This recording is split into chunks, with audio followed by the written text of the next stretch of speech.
Personally मला आठवते की 3 आमचे कनेक्ट असू शकतात अजितदादांबरोबर. एक मी ऐकलं की ते खूप विनोदी होते. हे बेस्ट माहिती आहे, माझ्या एका पेशंटचा पाय फ्रॅक्चर झाला होता. त्यांनी ऊत आणला होता लोकांना, पाय दुखतो पाय दुखतोय. मी म्हटलं ए कामाला लाग, पाय तुटलाय ही लंगडी सबब आहे, लेम एक्सक्यूज. तो एवढा हसला की त्याचं दुःखच संपलं. दुसरं मी ऐकलं की अजितदादा पहाटे 6 वाजता कचेरीत जायचे. KEMची मेडिसिनची OPD सकाळी 9ला चालू व्हायची आणि लोक पहाटे 6 पासून लाईन लावायचे. म्हणून मग मी पहाटे 6ला जायला लागलो. ही बातमी पसरल्यानंतर लोक पहाटे 3 पासून रांगा लावायला लागले. आपल्याकडे लोकच एवढे आहेत ना की काम करणारी माणसं संपतील पण कामं संपणार नाहीत. आणि तिसरं मी असं ऐकलं की गियाबारेचा जेव्हा क्लस्टर आला होता पुण्यामध्ये, तेव्हा मी एक व्हिडिओ टाकला होता की हे कुठून आले वगैरे ते मग बघू, पण प्लाझ्मा फेरेसिसचा 5-6 लाखाचा खर्च सरकार उचलेल असं सरकारने जाहीर केलं तर ते बेस्ट होईल. आणि 5-6 तासात तसं झालं.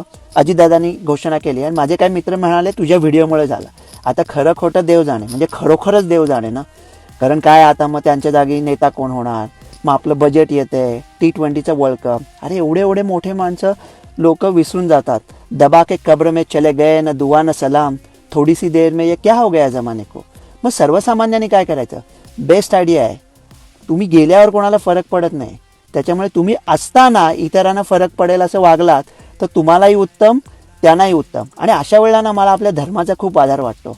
अरे जर का आत्मा अमर असेल तर दुःख कशाचं करायचं. नैनम छिंदन्ति शस्त्राणि नैनं दहति पावकः न चैनम क्लेद्यन्त्योपो न शोषयति मारुता. डॉक्टर रवी गोडसे. अजितदादांच्या आत्म्याला शांती मिळो.